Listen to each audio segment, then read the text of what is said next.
Hello viewers, Namaste. This is Dr. Kavya, fertility expert, 39 hospitals Vizag branch. నాకు ఇవాళ ఒక patient వచ్చారండి. ఒక 39-year-old couple, married for 3 years and pregnancy కోసం try చేస్తున్నారు. కొంచెం లేట్ మ్యారేజ్.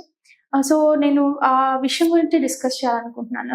ఏంటి అంటే అసలు ప్రెగ్నెన్సీ కోసం మీరు ఎప్పుడు ప్లాన్ చేసుకోవాలి, ఎప్పుడు ఇన్ఫర్టిలిటీ స్పెషలిస్ట్ని కన్సల్ట్ చేయాల్సి ఉంటుంది, ఎంత తొందరగా మీరు ప్రెగ్నెన్సీ ప్లాన్ చేసుకోవాలి, దేని మీద డిపెండ్ అవుతుంది. సో నేను మెయిన్లీ 35 years తర్వాత పెళ్లి చేసుకున్న వాళ్ళ గురించి ఈ వీడియోలో డిస్కస్ చేయాలనుకుంటున్నాను. జనరల్గా ప్రెగ్నెన్సీ అనేది 35 years తర్వాత కూడా న్యాచురల్గా అనేది వచ్చే అవకాశం అనేది ఉంటుందన్నమాట. మీరు ఒక 6 months ట్రై చేశారు, ప్రెగ్నెన్సీ రావడం లేదు అంటే ఇంకా 1 year 2 years దాకా వెయిట్ చేయకూడదు. ఎప్పుడైతే 35 years కన్నా ఎక్కువ అవుతుందో వయసు, ఈ వయసులో ఏంటి అంటే ప్రెగ్నెన్సీ కొంతమందికి డిలే అయ్యే అవకాశం అనేది ఉంటుందన్నమాట. సో ఈ పర్టికులర్ ఏజ్ గ్రూప్ వాళ్ళు మాత్రం 6 months ఆఫ్ మ్యారీడ్ లైఫ్ తర్వాత కన్సీవ్ అవడం లేదంటే ఖచ్చితంగా నియర్ బై ఫర్టిలిటీ స్పెషలిస్ట్ ని కన్సల్ట్ చేయాల్సి ఉంటుంది. సో ఈ కపుల్స్ కి ఏంటి అంటే ట్రీట్మెంట్ అనేది మేము మెయిన్ వాళ్ళకి ఓవేరియన్ రిజర్వ్, వాళ్ళకున్న ఫాలికల్ నెంబర్ని బట్టి, వాళ్ళ హస్బెండ్ కున్న స్పర్మ్ క్వాలిటీ, స్పర్మ్ నెంబర్ని బట్టి ట్రీట్మెంట్ ఇవ్వడం అనేది జరుగుతుంది అనమాట. ఎలాంటి ట్రీట్మెంట్స్ ఉంటాయి, ఎందుకు ఆ ట్రీట్మెంట్స్కి వెళ్ళాలి, ఫస్ట్ అన్నీ బాగానే ఉన్నాయి, రిపోర్ట్స్ బాగానే ఉన్నాయి అంటే మాత్రం న్యాచురల్గా ట్రై చేయమని చెప్తాం. ఇన్ కేస్ వాళ్ళ రిపోర్ట్స్ లో మెయిన్లీ ఫీమేల్కి వచ్చేసరికి ఏంటంటే ఎగ్ నెంబర్ డ్రాప్ అవడం అనేది వయసు రీత్యా వచ్చే సహజ గుణం. It is a natural procedure అనమాట. అంటే యాంటీ ములేరియన్ హార్మోన్ ఒక టెస్ట్ ఉంటుంది. ఆ టెస్ట్ కాకుండా మన స్కాన్ లో కూడా ఎగ్ నెంబర్ తగ్గిందా, ఎగ్ నెంబర్ నార్మల్ గా ఉందా అని చెప్పేసి మీరు ట్రీట్ చేసుకున్న డాక్టర్ ఐడెంటిఫై చేయగలరు. సో ఐడెంటిఫై చేసుకున్నప్పుడు ఎంత తొందరగా ప్రెగ్నెన్సీ ప్లాన్ చేసుకుంటారు అని చెప్పేసి పేషెంట్ కి ఒక ఐడియా ఇవ్వడం అనేది జరుగుతుంది అనమాట. ఓకే అంటే ఇంకో 1 year వెయిట్ చేయొచ్చా, లేదు ఇమీడియట్లీ కన్సీవ్ అవడానికి ట్రై చేసుకోవాలా అని చెప్పేసి. మీ ఏజ్ వాల్యూ కానీ 1 కన్నా తక్కువ ఉంది, మోర్ దాన్ 35 years ఉన్నారు, మీ హస్బెండ్ సెమినాలిసిస్ నార్మల్ ఉన్నా కన్సీవ్ అవ్వలేదు అంటే మాత్రం ఖచ్చితంగా నియర్ బై హాస్పిటల్కి వెళ్ళి ట్రీట్మెంట్ అనేది చేయించుకోవడం అనేది వెరీ వెరీ ఇంపార్టెంట్. రీజన్స్ ఏంటి అంటే, మేడం మాకు రెగ్యులర్ సైకిల్స్ వస్తున్నాయి కదా, మేము న్యాచురల్గా conceive అవ్వలేము.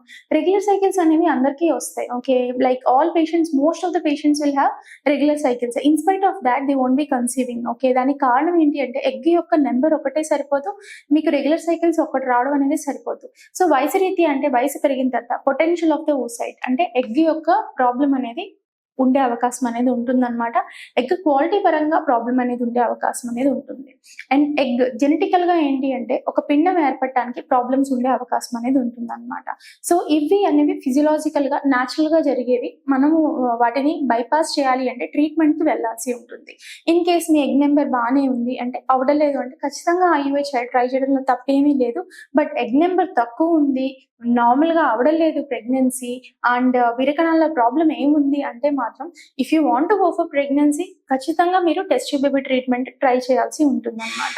Test tube baby treatment లో అడ్వాంటేజెస్ ఏంటి అంటే, ఎందుకు ఎగ్ రిలీజ్ అయినా సరే ప్రెగ్నెన్సీ కావడం లేదు, ఒక ఎంబ్రియోగా ఫార్మ్ అయ్యే ఎబిలిటీ అనేది మీ ఎగ్ ఉందా లేదా, ఒక బిడ్డ ఏర్పడిన తర్వాత అది గర్భసంచిలో అతుక్కునే శక్తి ఆ బిడ్డకి ఉందా లేదా, ఇవన్నీ మనం ఐడెంటిఫై అనేది చేయగలం. ఎందుకంటే మనం డైరెక్ట్లీ ల్యాబ్ లో బేబీని కల్చర్ చేస్తున్నాం కాబట్టి ఆ కల్చర్ లో మనం ఏమైనా ఐడెంటిఫై చేయగలిగితే అప్పటికే కపుల్స్ అనేది ఎక్స్ప్లెయిన్ చేయడం అనేది జరుగుతుంది అనమాట. ఇవి చాలా ఇంపార్టెంట్ స్టెప్స్. అనవసరంగా డిలే చేసుకోవడం ద్వారా ఏంటి అంటే బయోలాజికల్ గా మన బేబీ పొందే అవకాశం మనం కోల్పోతాం. సెకండ్, కొంత రిక్వైర్మెంట్ వరకు డోనర్ ఎగ్ కూడా వెళ్లాల్సిన అవసరం అనేది వస్తుంది. థర్డ్ ఫ్యాక్టర్ ఏంటంటే వయసు రీత్యా కొన్ని ప్రాబ్లమ్స్ అనేవి ఎవరిలోన్నా వస్తాయి, మీకు ఇటు ఫీమేల్ ఆర్ మేల్.